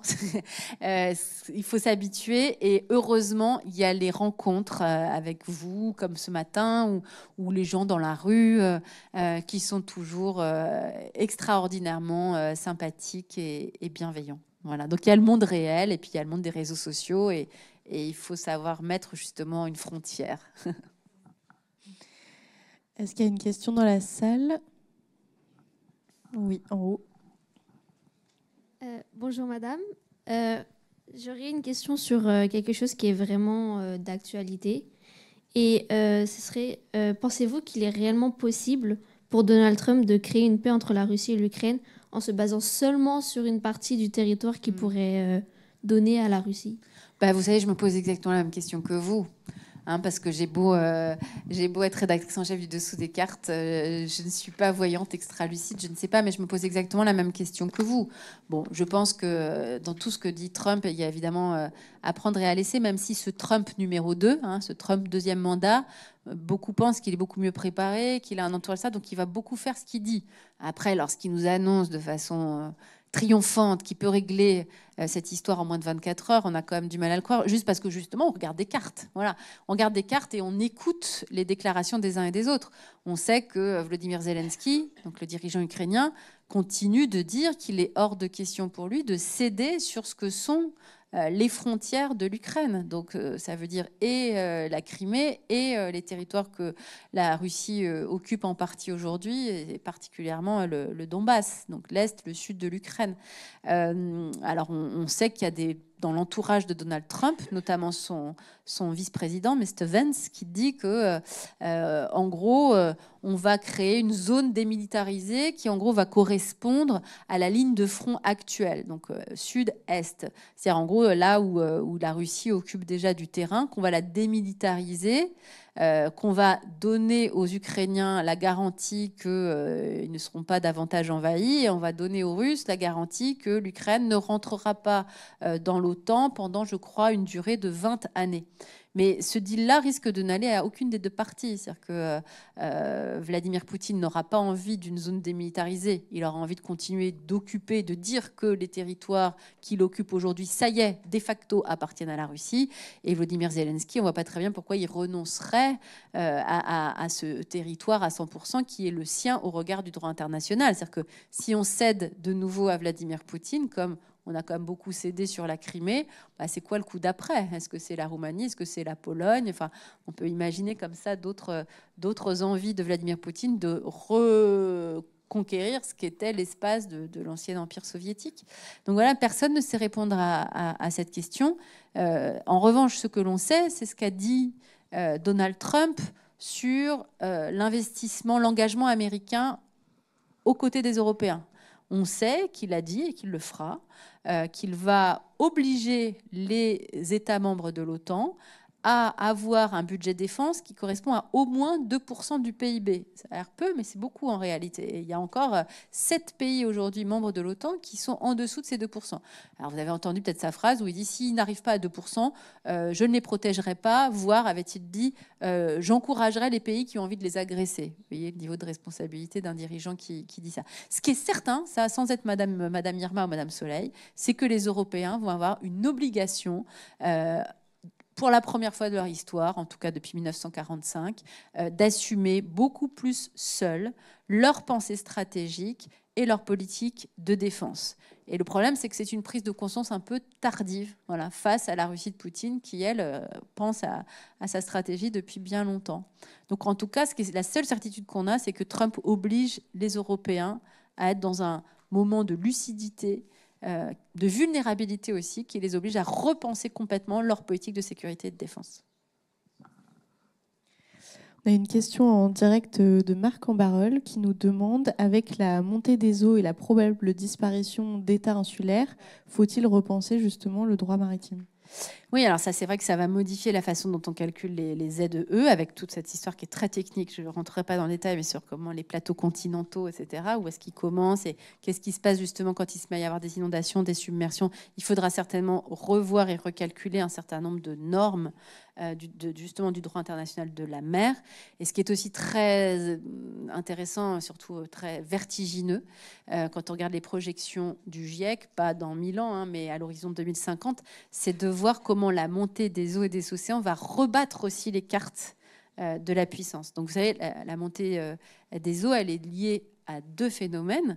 La fonte des glaciers, qui mécaniquement amène plus d'eau dans les mers, donc fait monter le niveau de la mer, mais aussi l'augmentation des températures, qui par un procédé physique que vous expliqueront vos profs de physique, fait que l'eau se dilate. Voilà. Donc c'est ce double phénomène qui fait qu'on a cette montée des mers et des océans qui ne va pas s'atténuer dans les années qui viennent. Donc ça menace carrément de faire disparaître certains micro-États du Pacifique, notamment, on cite souvent l'exemple du Vanuatu, qui est vraiment un pays qui est en train de penser sa disparition. Donc ça veut dire évacuer un certain nombre, ils ne sont pas très nombreux, enfin, ça fait quand même toute une population à évacuer. Et même les dirigeants du Vanuatu commencent à imaginer comment ils vont pouvoir, malgré tout, préserver leur culture, leur patrimoine, leur histoire. Donc, est-ce qu'ils vont justement externaliser tout ça, les mettre ailleurs, dans un autre pays? Quels sont les pays qui sont prêts à accueillir leur patrimoine, leur culture, pour que, même s'ils n'ont plus de territoire, ils aient encore une histoire? Enfin, moi, je trouve que cet exemple-là est absolument bouleversant. Mais ce qui est incroyable aussi, quand on regarde les cartes du GIEC, c'est de voir que la superpuissance chinoise, elle va être menacée au premier plan par cette montée des eaux. Par exemple, la zone de Shanghai. Shanghai, il faut quand même mesurer que c'est le premier port du monde. C'est le plus gros port du monde. C'est un acteur fondamental de la mondialisation aujourd'hui. Eh bien, peut-être que ces infrastructures portuaires de Shanghai, elles sont menacées de toute façon d'inondation et dans certaines projections même de submersion. Donc en fait, ça bouleverse complètement la vie d'une population d'abord, c'est à elle qu'il faut penser, la vie d'un État et donc aussi la puissance d'un État. Mais quand vous regardez les cartes du GIEC, vous voyez qu'il n'y a aucun continent, aucun pays qui sera complètement à l'abri de cette montée des eaux des océans. Les Pays-Bas, par exemple, on sait qu'ils vont être totalement concernés par le problème, mais même chez nous, dans les Hauts-de-France, dans le nord de la France, il y aura un impact évident de l'augmentation des océans. Et d'ailleurs, les collectivités locales sont déjà en train d'anticiper ça, parce que ça veut dire, bon, vous avez vu les images terribles de Valence, mais il faut absolument anticiper ces phénomènes. Donc arrêter, par exemple, de construire ou de vendre des parcelles de terrain dont on peut imaginer que dans 15 ans, elles seront inondées X mois par an. En fait, on est déjà en train de se préparer à cela. C'est pas abstrait, c'est pas pour vos petits-enfants, c'est vraiment devant nous. Il y aura des solutions qui seront trouvées, mais ça peut complètement bouleverser les cartes et les cartes de la puissance en particulier. Et la question venait des Hauts-de-France, justement. Bah, il marque en barrage. Il y a une question ici, mais le micro s'enfuit. Ah. Peut-être devant, parce qu'on a beaucoup interrogé au fond de la salle.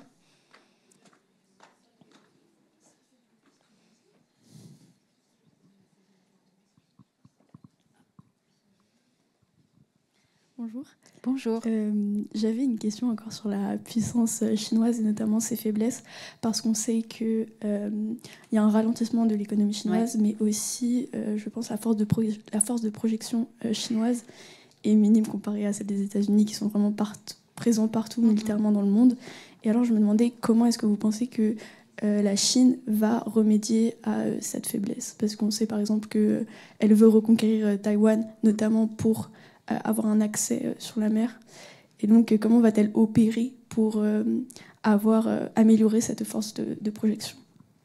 Très bonne question. En fait, personne ne sait très bien, et c'est ça qui est un peu, qui est très énigmatique quand on parle de la... On sait comment les États-Unis conçoivent leur puissance, mais la Chine, en fait, on ne sait pas très bien. Parce qu'il y a un peu un contraste entre le narratif chinois, qui nous vend beaucoup que la Chine est une nation de paix.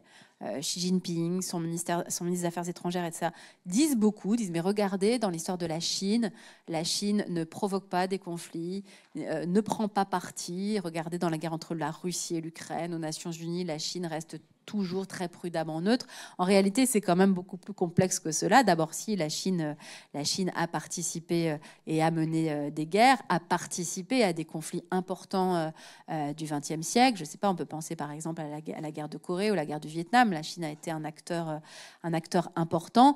Et aujourd'hui, on en a déjà parlé, on voit bien une agressivité militaire chinoise évidente en mer de Chine du Sud. On voit bien aussi, même dans le discours, comment cette agressivité chinoise, elle s'assume maintenant complètement quand il s'agit de Taïwan. Il y a encore quelques années, moi au début, quand j'étais au-dessous des cartes, il n'y avait pas dans le déclaratif, dans le narratif chinois, une telle projection de la récupération de Taïwan. Il y avait, attention, nous sommes très attachés au principe de ni indépendance, ni annexion, ce qu'on appelle, vous savez, le fameux statu quo. Aujourd'hui, on ne peut pas vraiment dire, en tout cas dans le narratif, que la Chine est toujours au statu quo quand elle parle de Taïwan. On a l'impression qu'elle est passée à l'étape d'après. Après, ce qu'on sait en effet, c'est que sur le terrain maritime, la Chine ambitionne de devancer les États-Unis à l'horizon 2050, qu'elle a déjà plus de bâtiments que les États-Unis, mais qu'en termes de tonnage, c'est-à-dire qu'en termes de puissance, en effet, pour l'instant, les États-Unis restent devant.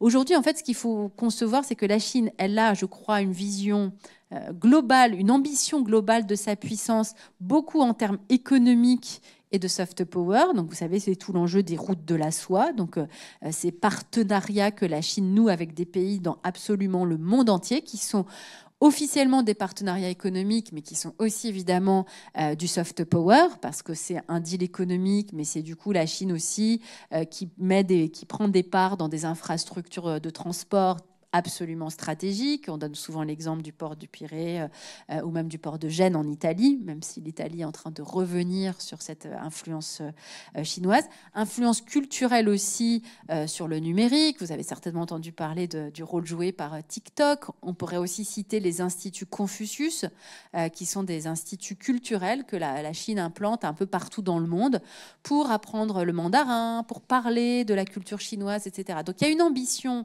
de puissance mondiale de la Chine, à l'évidence sur le terrain économique et sur le terrain des idées et du soft power, sur le, comment dire, en termes d'impérialisme pur tel qu'on concevait l'impérialisme au siècle d'avant, au XXe siècle.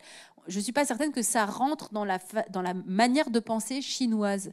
Mais voilà ce qu'on peut dire de ce que l'on en sait, de la façon dont la Chine se conçoit comme une puissance. Après, oui, la Chine traverse aujourd'hui une période économique de très grande vulnérabilité et fragilité. Il y a cette espèce de match, on appelle ça le match des géants en Asie-Pacifique qui l'oppose à l'Inde. Pour l'instant, elle est loin devant l'Inde. Mais c'est vrai qu'en fait, vous savez, on dit souvent, est-ce que la Chine deviendra riche avant que d'être vieille? Et en fait, la Chine, elle se met à avoir un problème démographique comme celui que nous avons depuis déjà pas mal de temps en Occident, là où l'Inde est encore dans un dynamisme démographique qui fait que peut-être l'Inde, dans ce match qui l'oppose à la Chine, pourrait prendre l'ascendant dans les décennies à venir. Voilà. Une question du chat, en direct de Toulouse, lycée Saint-Cernin. L'attachement de la France à ces territoires d'outre-mer est-il, d'après vous, seulement lié aux ZEE? Alors, en effet, il faut rappeler que la France est la deuxième plus grande zone économique exclusive du monde, derrière les États-Unis. Alors, loin derrière les États-Unis, mais elle est quand même deuxième. Parce que justement, il y a ces territoires ultramarins qui lui permettent notamment d'être une puissance de l'Indo-Pacifique, cette région stratégique au XXIe siècle, parce que c'est là que est la puissance en termes économiques, en termes démographiques, parce qu'il y a cette confrontation dont on a parlé entre la Chine et les États-Unis. Donc la France, elle est très attachée à ces territoires ultramarins parce qu'ils lui donnent cette puissance-là, donc cette puissance maritime, mais aussi cette puissance d'influence. C'est-à-dire que du coup, la France est présente partout dans le monde. Après, on voit bien la remise en cause aujourd'hui de ces territoires ultramarins. Vous avez suivi, comme moi, ce qui s'est passé, bien sûr, en Nouvelle-Calédonie, avec les nouveaux mouvements de contestation des indépendantistes. C'est un problème très complexe, la Nouvelle-Calédonie, parce que c'est à la fois des référendums qui ont semblé indiquer une majorité de citoyens calédoniens qui veulent rester dans le giron français, mais une société qui n'est pas en possibilité de se pacifier aujourd'hui, tant les différences culturelles et politiques sont fortes entre ceux qui veulent rester dans ce giron-là et ceux qui sont certes minoritaires, mais très revendicatifs aujourd'hui, qui sont les indépendantistes. Ce qui est plus compliqué en plus, c'est qu'on est dans cette partie du monde absolument stratégique où tout le monde s'en mêle. Donc on parle aussi beaucoup de financement chinois des partis indépendantistes. Et puis au-delà de ça, il y a le débat un peu fondamental qui est de se dire, bon, ces territoires ultramarins sont des héritages de la colonisation. Est-ce qu'ils ont vocation à demeurer dans le giron français au XXIe siècle? Je ne prétends pas avoir la réponse à ces questions, mais je vous dis telles que se posent des questions quand on parle de ces territoires ultramarins. Et puis, prenons l'exemple de la Martinique. Ça aussi, c'est dans l'actualité ces derniers temps. Il y a eu pas mal de mouvements aussi de contestation qui portent sur le prix, notamment des denrées alimentaires en Martinique. C'est vrai que ça devient... dans ces territoires ultramarins, on a très souvent un PNB par habitant qui est inférieur à la moyenne du PNB par habitant en France métropolitaine. Donc ça montre bien que le modèle économique de ces territoires ultramarins, aujourd'hui, il n'est pas fait il ne peut pas amener des relations pacifiées et une très grande stabilité et économique et politique dans ces pays-là. C'est très intéressant à suivre et on ne sait pas du tout comment ça va évoluer.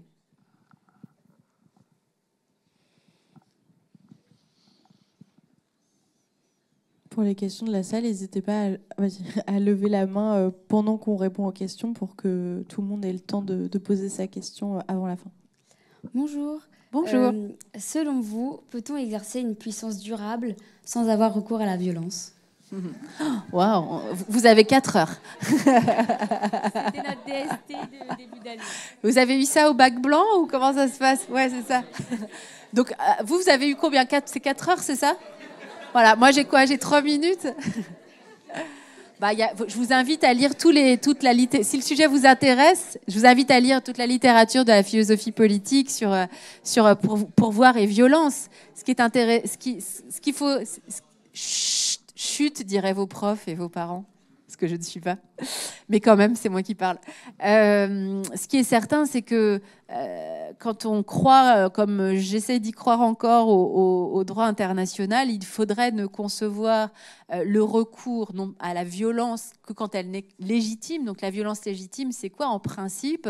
C'est une gouvernance mondiale qui décide qu'un pays, par exemple, a violé le droit international, donc d'autres pays peuvent se mettre ensemble pour essayer de restaurer la paix. Voilà, ça c'est le monde idéal. Si la violence, c'est le recours à la force militaire, oui, aujourd'hui, il n'y a pas de pays qui peut considérer qu'il est une puissance sans avoir une défense consistante.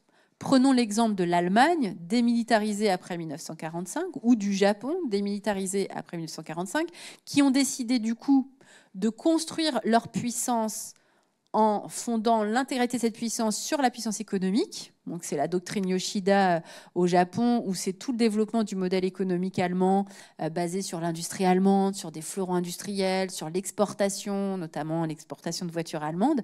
On voit bien que dans le monde d'aujourd'hui, ces pays qui ont bâti leur puissance sur leur puissance économique et commerciale, ça ne suffit pas, parce qu'on est de nouveau dans un monde de menaces multiformes et polymorphes. Voilà. Donc, le Japon, qui avait inscrit dans sa constitution qu'il n'avait pas le droit de redevenir une puissance militaire, est revenu sur cette fameuse doctrine Yoshida, a augmenté considérablement son budget de défense, justement parce qu'il y a la menace de la puissance militaire chinoise à proximité régionale.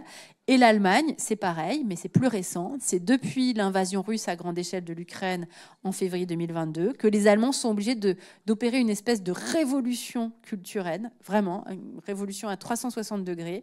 Et eux qui sont profondément pacifistes, culturellement, parce qu'ils ont connu la Deuxième Guerre mondiale, qui s'en sentent encore coupables et responsables, ils sont obligés de renouer avec l'idée que dans le monde des années 2020, il y a une obligation de se doter d'équipements militaires, d'une culture militaire, d'un budget militaire pour se défendre.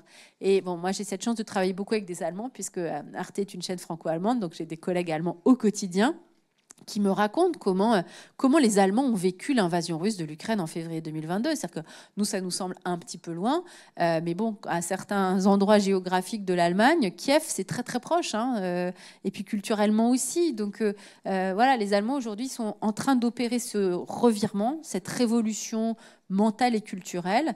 Et évidemment, ça ne se fait pas dans la douceur et dans la sérénité. Donc oui, je crois que malheureusement, on est dans un monde où il n'y a pas de puissance sans la potentialité du recours à la force militaire.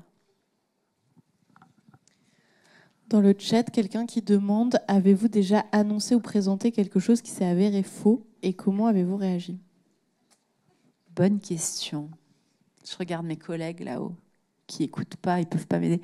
Oui, enfin non, il nous arrive de dire des choses inexactes. Voilà, enfin, on ne s'est jamais complètement planté, c'est-à-dire on a. Alors si, je vais vous raconter un truc. On ne s'est pas planté, mais on a été surpris et dépassé par l'actualité. Justement pour cette émission quotidienne qu'on fait, l'essentiel du dessous des cartes.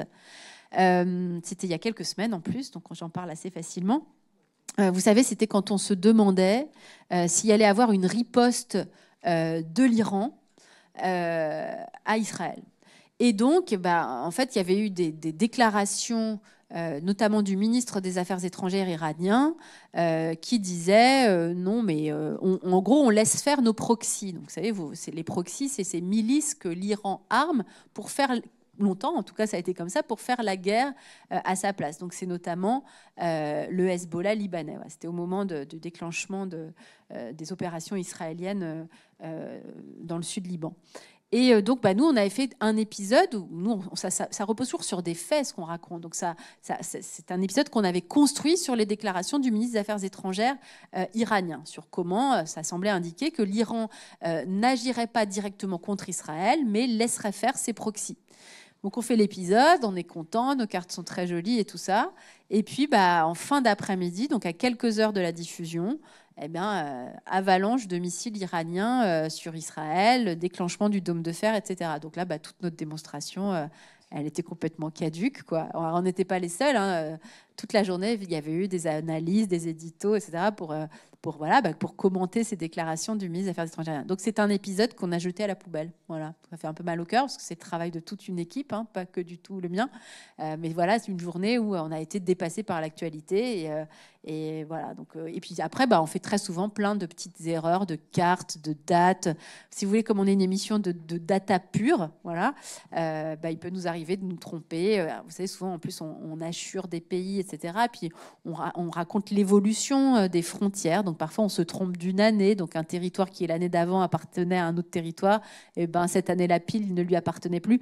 C'est particulièrement difficile, par exemple, quand on essaye de raconter l'histoire du conflit israélo-palestinien, où je ne vous apprends rien en disant que les frontières sont mouvantes, évoluent tout le temps au gré de la guerre des 6 jours, de la guerre de Kippour, etc. Donc là, il faut être très, très vigilant.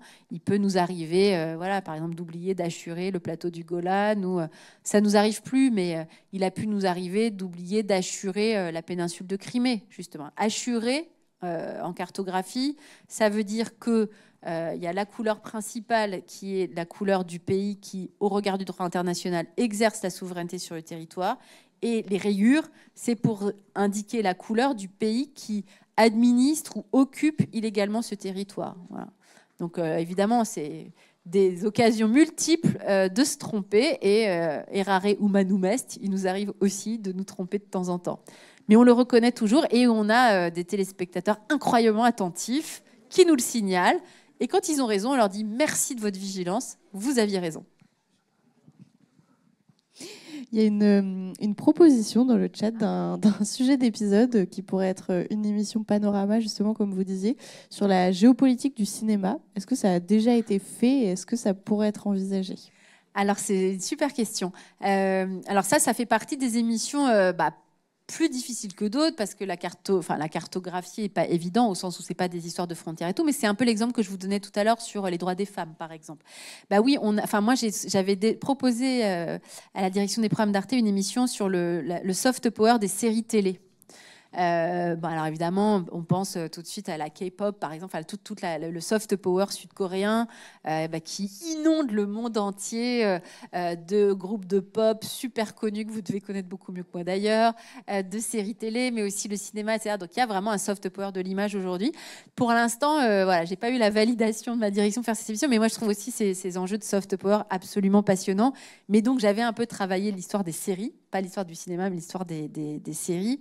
Et je trouvais, par exemple, passionnant de regarder le succès des séries turques, par exemple, dans le monde arabe. Et ça, c'est vraiment intéressant parce que c'est aussi comme ça qu'un pays est considéré comme une superpuissance par d'autres, en fait. C'est parce que quand la série a succès aux Émirats, par exemple, ça raconte la vie d'une famille turque à Ankara ou à Istanbul. Et donc, d'un coup, on a accès à cette vie-là. C'est cette vie-là qui devient aussi un repère et un modèle, quoi. Donc, dans le monde d'aujourd'hui, qui est aussi un monde de bataille des valeurs, des modèles politiques, des modèles culturels, évidemment que l'image est un enjeu majeur de soft power. Donc, très bonne idée, je l'ai aussi et je ne désespère pas de la faire. Soit le cinéma, soit les séries. Je vous tiens au courant. Il nous reste quelques minutes ensemble, donc si vous avez des questions, c'est le moment de les poser. Et ouais, on en a une en haut. Bonjour madame, merci beaucoup pour votre émission et tout cet entretien. Quels sont pour vous les défis que l'Union européenne devra relever maintenant avec ce nouveau contexte géopolitique ? Merci. Bon, là encore, vous avez 4 heures. Merci beaucoup. Non, mais c'est une question essentielle. Je pense qu'on n'a pas fini là de... J'en suis pas mécontente d'ailleurs parce que très souvent, quand on parlait de l'Union européenne, c'était toujours un sujet un peu rébarbatif. Les gens disent, ah ouais, ça va être très techno, on va parler des institutions, on va parler de Bruxelles. Bon, bah là, on va vraiment se rendre compte que Bruxelles, en fait, c'est pas un personnage abstrait qui décide de tout. Bruxelles, c'est quoi? C'est les institutions européennes, c'est la Commission européenne, c'est le Parlement européen. Et ces institutions, elles sont ce que les États en font. Voilà. C'est-à-dire que les commissaires européens, ils viennent pas de nulle part, ils sont nommés par les pays. Voilà. Donc là, on va comprendre ce que c'est que la démocratie européenne. On va comprendre que les Européens ne sont rien s'ils ne sont pas capables de se mettre ensemble et de trouver des compromis ensemble. Ça ne sera pas évident parce qu'aujourd'hui, il y a des lignes de partage, il y a des lignes de fracture importantes qui divisent et qui parcourent les 27 États membres de l'Union européenne. Il y a des modèles politiques qui s'opposent. Par exemple, on sait très bien que l'Europe à laquelle pense Viktor Orban ou l'Europe à laquelle pense Giorgia Meloni, l'un en Hongrie, l'autre en Italie, ben, ce n'est pas exactement les mêmes valeurs et la même conception de la démocratie que les pays, on va dire, fondateurs de l'Union européenne par ailleurs, que peuvent être la France, que peuvent être l'Allemagne, que peuvent être l'Espagne, que peut être le Portugal, que peuvent être les pays scandinaves, etc. Donc voilà, il va falloir négocier, il va falloir dialoguer. Il y a un problème ? Non. Et par ailleurs, il y a cette problématique de la politique de sécurité et de défense que les Européens vont devoir repenser s'ils ne bénéficient plus dans les mêmes conditions du parapluie américain sous lequel on s'était très tranquillement installé depuis la création de l'OTAN, donc au lendemain de la Seconde Guerre mondiale. C'est tout ça qu'il va falloir repenser. Quand même, pour se donner un peu d'espoir, il faut aussi regarder d'où on vient et là où on va. Par exemple, sur un sujet dont je sais qu'il vous importe, c'est le sujet climatique. Et en plus, au moment où cette semaine se tient la COP à Bakou en Azerbaïdjan, il faut se réjouir quand même de regarder comment l'Europe, ces dernières années, a réduit ses émissions de CO2. Comment les Européens, en se mettant ensemble, ont réussi à investir dans le secteur des énergies vertes, le solaire, le photovoltaïque, l'éolien. Voilà, les Européens sont capables de faire des choses ensemble et d'avancer vraiment ensemble. Et puis vous savez, Jean Monnet, que vous connaissez, qui est l'un des pères fondateurs de l'Europe, il avait eu l'intuition que l'Europe, elle se construirait, elle avancerait jamais aussi bien que dans les crises. Et ben, je crois que c'est vrai. En fait, les Européens se souviennent que c'est intéressant d'être ensemble quand le monde va mal. Donc, par exemple, quand il y a le Covid, les Européens ne sont pas mécontents de se mettre ensemble pour faire ensemble des commandes de vaccins, par exemple, pour que tout le monde ait les mêmes vaccins au même moment, et pas juste les pays riches. Que tout le monde, voilà, pas que l'Allemagne et la France, mais aussi les pays moins favorisés de l'Europe aient accès à des vaccins, tout simplement pour que des vies soient sauvées. Quand il y a l'invasion, quand il y a, alors après le Covid, des économies européennes qui sont très endettées, parce qu'on a eu la chance d'avoir des modèles de protection sociale très importants, on a pu arrêter de travailler et malgré tout continue d'être payés. Les États se sont endettés. Que les Européens, après cette crise Covid, aient été capables de se mettre ensemble pour aller lever ensemble de la dette, ça a l'air de rien, mais en fait c'était la première fois.